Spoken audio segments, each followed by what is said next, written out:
Hello, Kulitans! Today, I'm back in my kitchen. Luluto ako ngayon ng gulay. So, I'm cooking jackfruit na gulay. Ginataang jackfruit. Okay?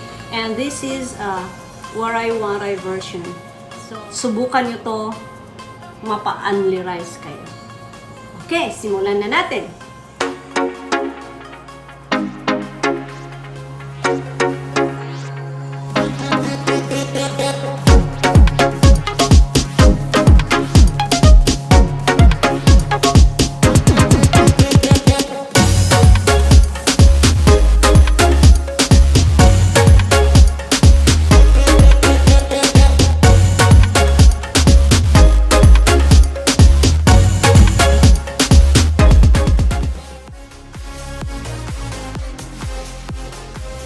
So, Kulitans, I will be showing you the ingredients.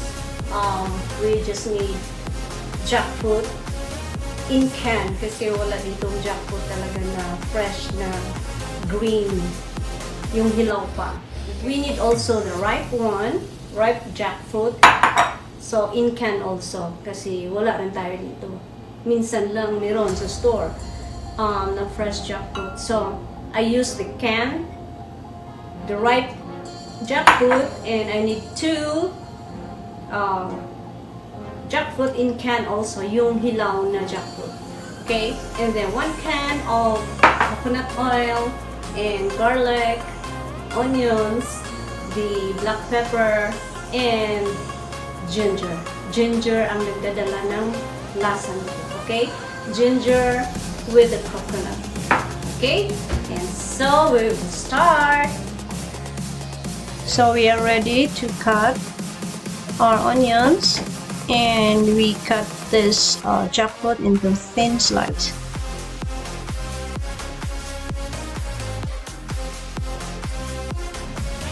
Just use half of the onion. Ginataang jackfruit. This is the green jackfruit, yung hilaw. It's not the ripe one. Okay, you need 2 cans of this green jackfruit, 1 can of ripe jackfruit, and you can cut this both into thin slice. And have the onions, you can cut it at cubes or thin, it's up to you. But this ginger, you need to cut it in thin slice. Okay, kailangan pahaba, manipis. Okay, and black pepper, 1/2 teaspoon, 1 teaspoon of garlic powder. I use garlic powder. And 1 can of coconut milk. Okay, and salt. Okay, we will start our cooking. So, Kulitans, now we're starting our cooking time. So, i-heat natin yung wok. Okay. This simple menu worth only 15 bucks. 10 to 15 bucks. Okay? Napaka-simple ng recipe, very affordable para sa lahat, healthy gulay. So, enjoy. Okay? Let's add oil. Just a little bit of oil. Not that much.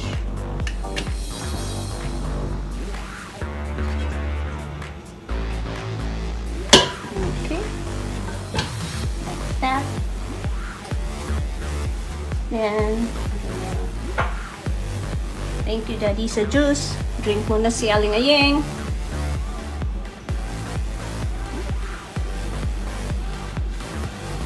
Yummy!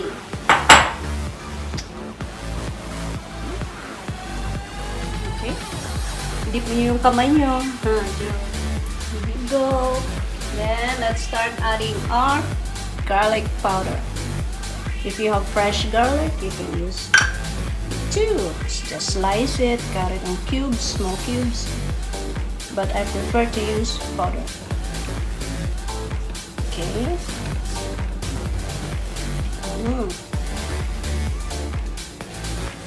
Smells good. Then add your onion.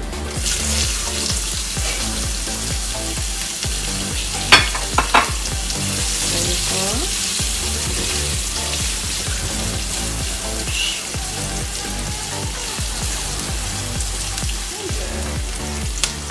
ginger. Ito yung nagbibida, yung ginger. At saka yung gata. Coconut milk. Okay.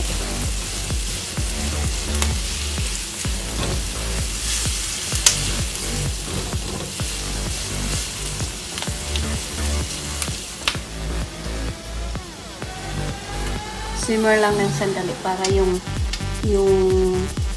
ginger, onions, and garlic mag-mix yung lasa.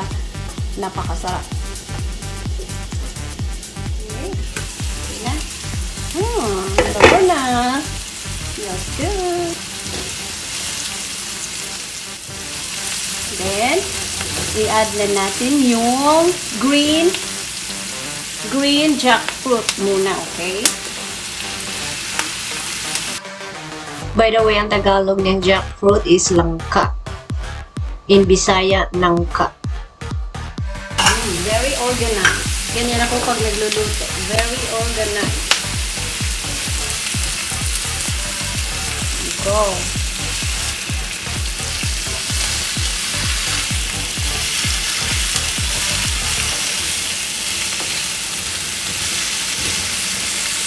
Ayan, takpan mo. Sandali.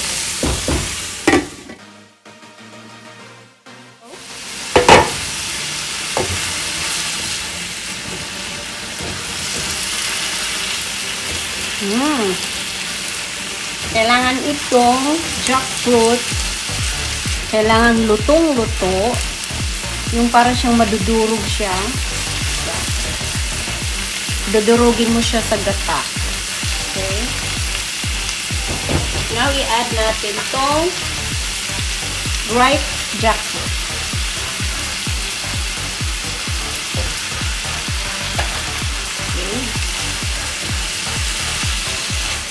Did you see the color? So beautiful, huh?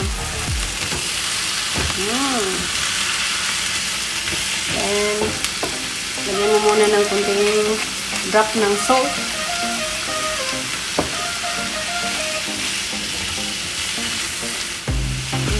Five minutes.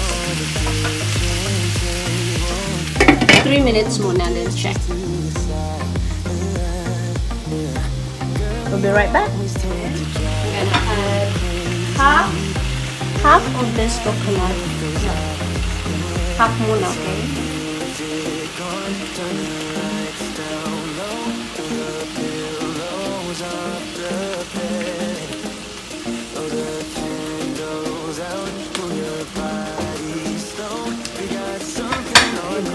Then add mo ng 1/2 hot water. Okay, add mo ng half.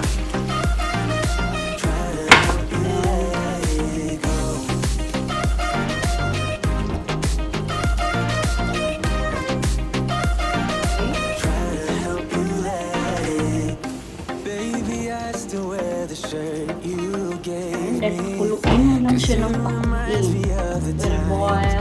Let it boil. Okay. Ubusin mo na ng hot. Salt.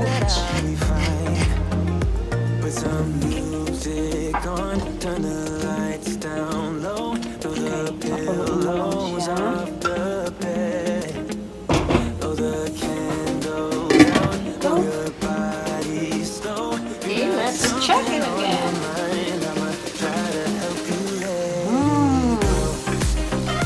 Yummy.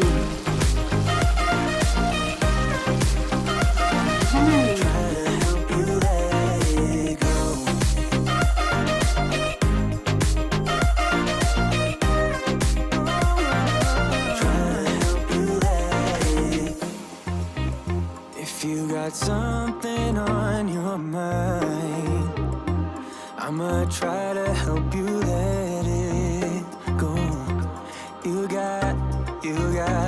You got something on your mind, I'ma try to help you let it go.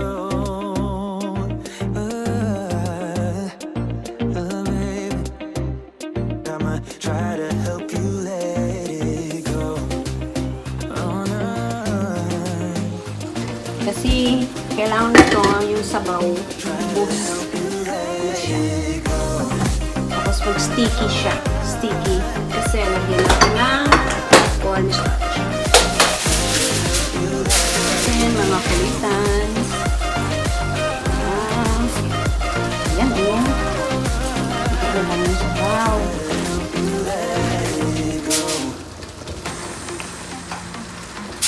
Kukuha ko ng isang gulay, okay?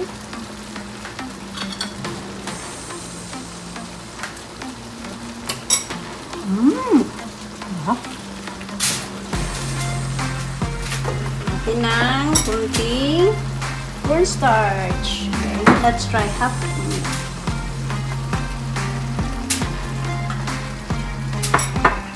Huwag nang ibuhos lahat. Dahan-dahanin. Mas masarap yung dahan-dahan lang para matansya mo yung paggagawa mo. Yan. Pwede na. Oh my gosh. A little bit of salt. A little bit of love.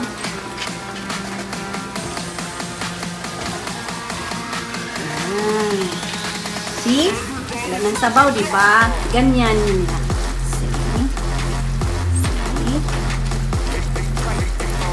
Okay.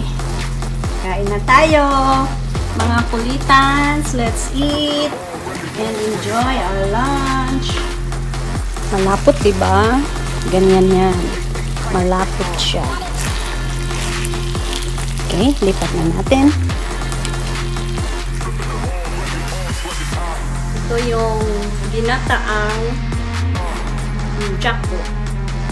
Look. Ginataang jackfruit.